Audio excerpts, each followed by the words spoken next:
أما بعد أعوذ بالله من الشيطان الرجيم بسم الله الرحمن الرحيم واعبد ربك حتى يأتيك اليقين صدق الله مولانا العظيم۔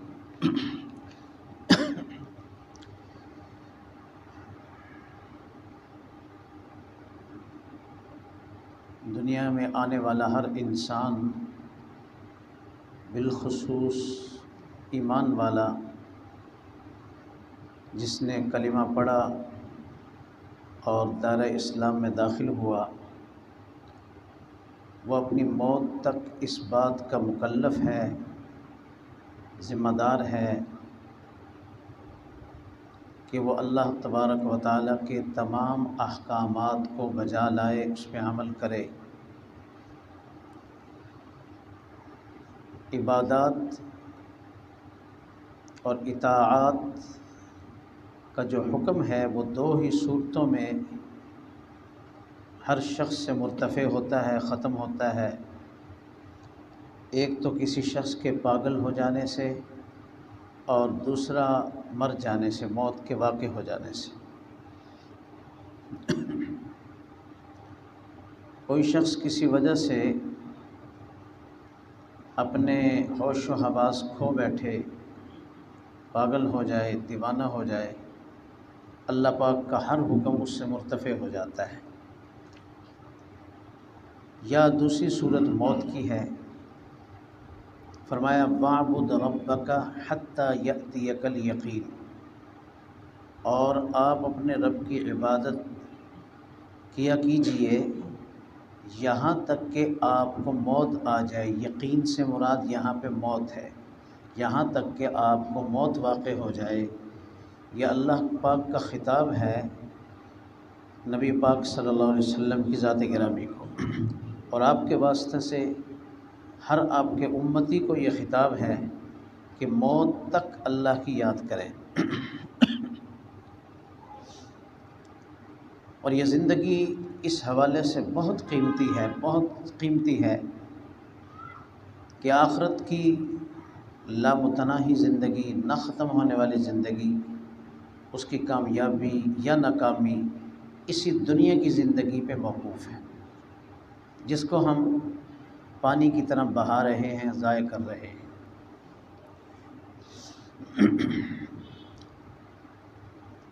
کسی نے کسی عارف سے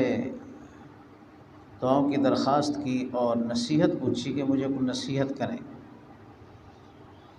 انہوں نے دو لفظوں میں نصیحت کی جو کہ پورے دین کا خلاصہ ہے، پورے قرآن اور سنت کا، حدیث کا، پورے دین کا خلاصہ ہے۔ وہ دو چیزیں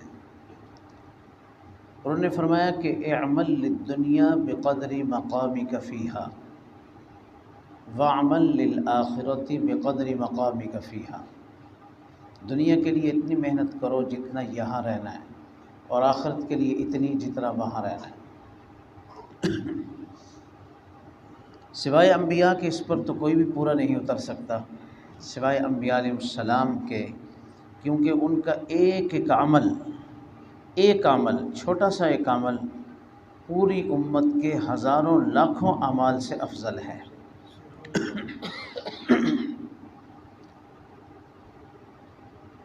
بات اخلاص کی آ گئی کہ اخلاص والا عمل جو ہوتا ہے نا، جو اللہ کی رضا کے لیے کیا گیا ہو، بہت قیمتی ہوتا ہے۔ عبد الملک بن عتاب لیثی فرماتے ہیں کہ میں نے عامر بن قیس، ایک تابعی بزرگ ہیں، عامر بن قیس کو خواب میں دیکھا ان کی وفات کے بعد۔ تو میں نے ان سے پوچھا کہ ایُّ عمل وجدت افضل، کون سا عمل آپ نے مرنے کے بعد کون سا عمل سب سے افضل پایا؟ وہاں جا کے آپ کو کیا پتہ چلا کہ کون سا عمل ٹھیک رہا، کون سا عمل اللہ کو زیادہ پسند تھا، کس عمل سے اللہ پاک زیادہ خوش ہوتے ہیں؟ انہوں نے جواب ارشاد فرمایا کہ ہر وہ عمل ما ارید بہ وجہ اللہ تعالی، ہر وہ عمل جس پر اللہ پاک کی رضا اور اس کی خوشنودی کا ارادہ کیا جائے، وہ عمل افضل تھا۔ جو بھی عمل ہو، عبادت کا ہو، خدمت کا ہو، اطاعت کا ہو، جو بھی ہو، مسجد کے باہر کا ہو، مسجد کے اندر کا ہو، بازار کا ہو، ہر وہ عمل بظاہر، بعض اوقات بظاہر کام دنیا داری کا ہوتا ہے، لیکن ان میں نیت انسان کی اس عمل کو دین بنا دیتی ہے۔ بظاہر کوئی عمل دین کا ہوتا ہے، اس میں نیت کا فساد کچھ بھی نہیں، عمل تو صالح ہو رہتا ہی نہیں ہے اگر اس میں نیت کا فساد آ گیا۔ نیت خراب ہو گئی تو وہ عمل صالح، بظاہر صالح عمل ہے لیکن وہ صالح عمل عند اللہ نہیں ہے، اللہ کے ہاں نہیں ہے۔ تو انہوں نے فرمایا کہ ہر وہ عمل ما ارید بہ وجہ اللہ تعالی، جس پر اللہ پاک کی رضامندی، اللہ تعالیٰ کی رضا جوئی کا ارادہ کیا گیا ہو عمل کرنے کے وقت، وہ عمل میں نے افضل پایا ہے۔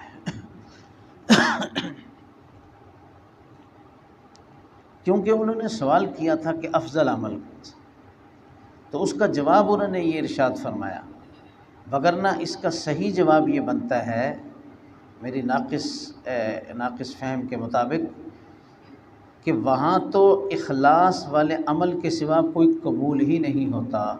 چونکہ انہوں نے پوچھا تھا کہ افضل عمل کون سا پایا،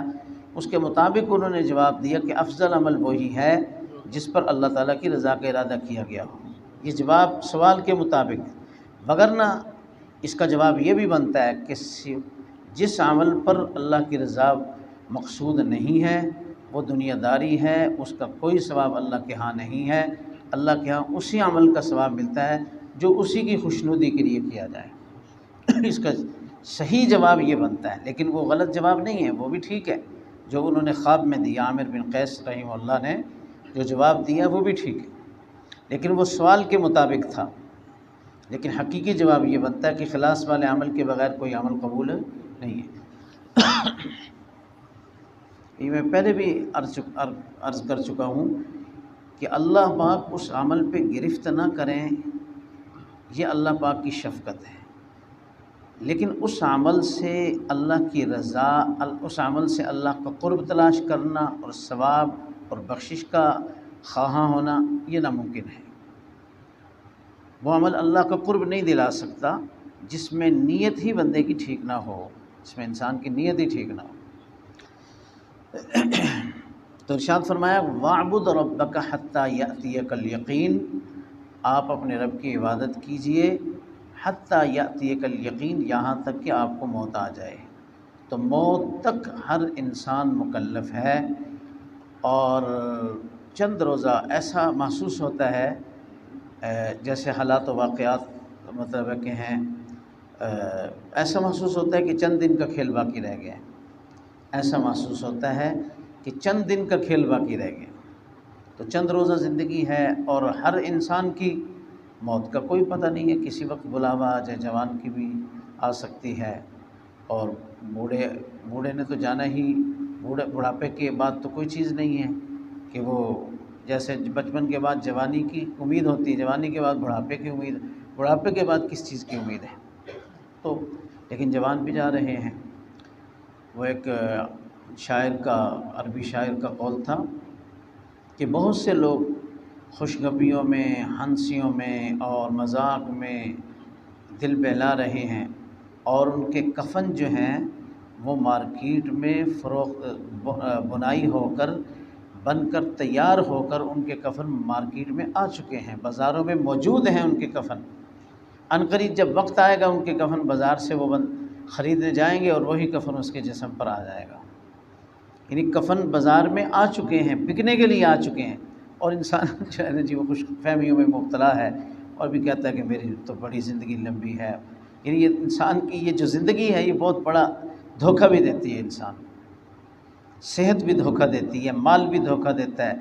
جوانی بھی دھوکہ دیتی ہے، ہر چیز یہاں کی دھوکے باز ہے۔ پتہ اس وقت چلتا ہے جب بندے کا وقت آ جاتا ہے، صحت کے باوجود وقت آ جاتا ہے، جوانی کے باوجود وقت آ جاتا ہے، ہر چیز دھوکے میں مبتلا کرتی ہے۔ بہت سارے لوگ ہیں ایسے تھے جن کو اپنی صحت پہ بڑا ناز تھا، وہ بلکہ یہ دعویٰ کرتے تھے زبان سے، ہم نے خود سنا ہے ایسے لوگوں کہ ہم نے ابھی نہیں مرنا، ہم نے ابھی زندہ رہنا ہے، میں نے اتنے سال زندہ رہنا ہے، جب موت آئی تو پتہ بھی نہیں چلا کہاں گئے، اور آ گئی ان کی، وقت بھی آ گیا ان کا، اور ٹھیک تھے جب وقت آیا، ویسے بیماری بھی نہیں تھی کہ جو مہلک موذی مرض ہو جس کی وجہ سے ان کی موت واقع۔ وہ کہتے تھے میں تو ٹھیک ہوں میں ٹھیک ہوں، میں نے اتنے سال اور زندہ رہنا ہے۔ یہ کون دعویٰ کر سکتا ہے کہ میں نے اتنے سال زندہ رہوں؟ امید کی اور بات ہے، امید لگائی جا سکتی ہے، اللہ پاک سے اس نظر رکھا جا سکتا ہے، لیکن یقین سے تو کوئی بھی نہیں کہہ سکتا کہ میں اتنے سال زندہ رہوں۔ انبیاء علیہ السلام کو اپنی موت کی خبر نہیں ہوتی تھی، انبیاء علیہ السلام کو نہیں پتہ ہوتا تھا اپنی موت کا، تو باقی تو مطلب کیا ان کی حیثیت کیا ہے، ہماری حیثیت کیا ہے کہ ہمیں پتہ چلے۔ ہاں، یہ اعزاز اللہ نے انبیاء کو عطا کیا ہے کہ فرشتے جب ان کے پاس حاضر ہوتے تھے ان سے پوچھتے تھے، اختیار دیا جاتا تھا کہ اللہ کی طرف سے بلاوا آیا ہے، آپ رہنا چاہتے ہیں یا چلنا چاہتے ہیں۔ حضرت ابراہیم علیہ السلام کا قصہ مشہور ہے، تفسیروں میں لکھا ہے کہ جب ملک الموت آپ کے پاس پہنچے، حضرت ابراہیم علیہ السلام حیران ہوئے تھوڑا سا، تو اس سے ملک الموت کو کہنے لگے کہ حل رأیت خلیلا یمیت خلیل، کیا آپ نے کوئی ایسا دوست بھی دیکھا جو اپنے دوست کو مارے، موت دے؟ ادھر سے اللہ پاک نے مجھے اپنا خلیل بنایا، ادھر سے مجھے موت دے رہے ہیں۔ حل رأیت خلیلا یمیت خلیلا، کیا آپ نے کسی دوست کو دیکھا جو دوست کو موت دے؟ ملک الموت لاجواب ہو کے باری تعالیٰ کے حضور حاضر ہوئے، اللہ پاک کی طرف سے جواب یہ ملا کہ یہ موت نہیں، یہ مار نہیں، یہ تو ملاقات ہے، یہ تو ملاقات ہے، ملاقات ہوگی ہماری۔ اور پھر فرشتے سے کہا کہ انہیں کہو کہ کوئی آپ نے ایسا دوست دیکھا جو دوست کی ملاقات سے گھبراتا ہو، پریشان ہوتا ہو؟ دوست کی ملاقات سے تو خوش ہونا چاہیے، اور وہ گھبراہٹ میں پڑ گئے ہیں، پریشان ہو رہے ہیں۔ تو جب حضرت ابراہیم علیہ السلام کو یہ جواب ملا تو حضرت ابراہیم علیہ السلام کی بات سمجھ میں آ گئی کہ یہ تو موت نہیں، مارنا نہیں، یہ تو ملاقات ہے، تو فوراً تیار ہو گئے فوراً تیار ہو گئے۔ کسی نے اللہ کے نبی نے دنیا میں رہنے کو اختیار نہیں کیا، اختیار دیا جاتا تھا، لیکن کسی اللہ کے نبی نے دنیا میں رہنے کو اختیار نہیں کیا۔ انہوں نے کہا کہ یہ تو ہم تو انتظار میں بیٹھے ہیں۔ وہ تو بہت اونچے لوگ تھے، حضرت امام الاولیاء حضرت لاہوری رحمہ اللہ تعالی، میں اکثر پہلے بھی عرض کیا کرتا ہوں، جن کا معاملہ اللہ پاک کے ساتھ، مخلوق کے ساتھ ٹھیک ہوتا ہے تو وہ تو تیار بیٹھے ہوتے ہیں، بازار سے خود اپنا کفن خرید کر لائے۔ تو ہم تو کفن کے تصور سے گھبرا جاتے ہیں، پریشان ہو جاتے ہیں، پھر خود خرید کر لانا۔ ویسے پہلے لوگوں میں رواج تھا، حج پر جاتے تھے آب زمزم سے کفن دھلوا کر لے آتے تھے، یہ رواج سا تھا پہلے، لیکن اب تو اس چیز کا تصور تک نہیں۔ تو خرید کر لائے اور اس پر لکھ دیا کہ یہ احمد علی کا کفن ہے، لکھ بھی دیا اپنے ہاتھ سے کہ قلم سے کہ یہ احمد علی کا کفن ہے، اور اللہ سے عرض کرتے ہیں کہ یا اللہ میرا دنیا میں کوئی کام نہیں ہے، آپ کا جب بلاوا آئے میں حاضر ہوں۔ اسے کہتے ہیں ولایت، اسے ولایت کہا جاتا ہے کہ دنیا سے بالکل دل نہیں لگا ہوا، دنیا سے بالکل دل نہیں لگا ہوا ہے، جو کچھ کر رہے ہیں اللہ کا حکم سمجھ کے کر رہے ہیں، خوشی منا رہے ہیں اللہ کا حکم سمجھ کے، لوگوں کے حقوق ادا کر رہے ہیں اللہ کا حکم سمجھ کے کر رہے ہیں، ذرہ بھر بھی دنیا میں دل نہیں لگا ہوا۔ اس لیے بڑے بڑے علماء، بڑے بڑے اکابر علماء کہا کرتے تھے کہ ولی دیکھا ہے تو لاہوری کو دیکھا ہے، ولی دیکھا ہے تو صرف لاہوری کو دیکھا ہے، لاہوری کے سوا ہماری نظر کسی پر نہیں جاتی کہ وہ اللہ کے ولی۔ تو ہمیں بہت زیادہ گھبراہٹ، کیونکہ ہمارے معاملات درست نہیں ہیں، اللہ پاک کے ساتھ درست نہیں ہیں اور مخلوق کے ساتھ درست نہیں ہیں۔ کس منہ سے اللہ پاک کے سامنے حاضر ہوں گے، کس منہ سے اللہ پاک کا سامنا کریں گے؟ یوم یقوم الناس لرب العالمین، سورہ مطففین میں آخری پارہ میں ہے کہ جس دن لوگ اللہ کے روبرو رب العالمین کے سامنے کھڑے ہوں گے۔ آج اس دنیا کی عدالت میں کھڑا ہونا مشکل ہے، دنیا کی اس نام نہاد عدالتوں کے اندر انسان جو ہے پسینے نکل آتے ہیں اس کے، اگر اس سے سچا بھی کیوں نہ ہو تو تب بھی گھبرا جاتا ہے کہ میں کہاں آ گیا ہوں۔ تو رب العالمین کی عدالت جہاں پہ نہ سفارش نہ رشوت، نہ سفارش نہ رشوت، کوئی بھی جو ہے سوائے اللہ پاک کی ذات کے، ہاں سفارش ہوگی، جائز سفارش ہوگی، اور اللہ پاک جس کے حق میں اجازت دیں گے تو سفارش ہوگی، وہ بھی اجازت ادھر سے ہوگی۔ کسی کو اپنی طرف سے یہ کسی بھی شخصیت کو یہ ضرورت نہیں ہوگی کہ وہ بغیر اللہ کی اجازت اور منشاء الہی کے بغیر کسی کے بارے میں سفارش کر سکے۔ نبی علیہ السلام جب شفاعت کبریٰ کے لیے مقام محمود پہ تشریف لائیں گے تو آپ صلی اللہ علیہ وسلم بھی سالہ سال تک اللہ کے قدموں میں پڑھ کر، سجدے میں پڑھ کر اللہ کو منائیں گے، اللہ پاک کی حمد و ثنا کریں گے، اللہ پاک کا غصہ ٹھنڈا ہوگا تو اللہ پاک کی طرف سے حکم ہوگا کہ آپ اپنا سر اٹھائیے اور مانگیے، ہم عطا کرتے ہیں، سفارش کیجیے، ہم آپ کی سفارش کو قبول کرتے ہیں۔ تو اللہ پاک کی اجازت کے بغیر تو کسی کو مجال نہیں ہے۔ جب یہ سلسلہ شروع ہوگا تو پھر ایسا شروع ہوگا کہ ہر بخشا ہوا آدمی جس کی بخشش ہو چکی ہے وہ بھی سفارش کا حق رکھے گا، اس کو بھی سفارش کا اعزاز دیا جائے گا کہ آپ بھی سفارش کر سکتے ہو جس کے بارے میں کرنا چاہو، اجازت ملے، اجازت کے ساتھ ہوگا، بغیر اجازت کے نہیں ہوگا۔ اور نبی پاک صلی اللہ علیہ وسلم کی جو خصوصی سفارش ہوگی وہ اہل کبائر کے لیے ہوگی۔ فرمایا میری امت کے جو کبیرہ گناہوں میں ملوث تھے میری سفارش ان کے لیے ہوگی، وہ خاص سفارش۔ ایک تو شفاعت کبریٰ ہے، اور ایک کبیرہ گناہوں میں جو ملوث تھے اور بغیر توبہ کے مر گئے ان کے بارے میں آپ صلی اللہ علیہ وسلم سفارش کریں گے جب اللہ کا حکم ہوگا۔ تو چند دن جو ہے ہمارے باقی ہیں، اور ایسا محسوس ہونے لگا ہے،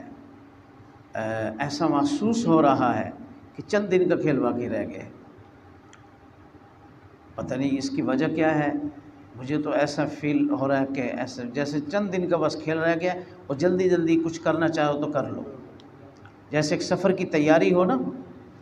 سفر پہ گاڑی روانہ ہو رہی ہو اور یہ ہو کہ ابھی تھوڑی دیر میں گاڑی روانہ ہو جائے گی، اور انسان غفلت میں پڑا ہوا ہو، نہ اس نے اپنے آزاد راہ لیا ہو، نہ اپنا سامان باندھا ہو، نہ اپنا بیگ وغیرہ جو بھی ضروریات سفر ہوتی اس نے کوئی بھی چیز کسی چیز کا انتظام نہ کیا ہو، اور ادھر سے توجہ ہو رہی ہو اور دھیان ادھر جا رہا ہو کہ گاڑی تو نکلنے والی ہے، وصل ہو جائے گی گاڑی کی، اور وہ گاڑی والا جو گاڑی چلا دے گا ہارن بجا کر اس نے تو چلا دینی ہے۔ تو واقعتاً چند دن کا کھیل ہے، چند دن کا کھیل ہے، یہ تو ہزاروں سال گزر گئے، ہزاروں سال گزر گئے، لیکن جو ہے قیامت والے دن جب اللہ کے سامنے پیش ہوں گے نا تو لوگ ایک دوسرے سے پوچھیں گے کتنا دنیا میں رہے ہو، تو کوئی کہے گا ایک دن رہے، کوئی کہے گا ہم دن کا کچھ حصہ رہے۔ تو اللہ پاک وہاں پہ فرمائیں گے کاش کہ یہی بات تمہیں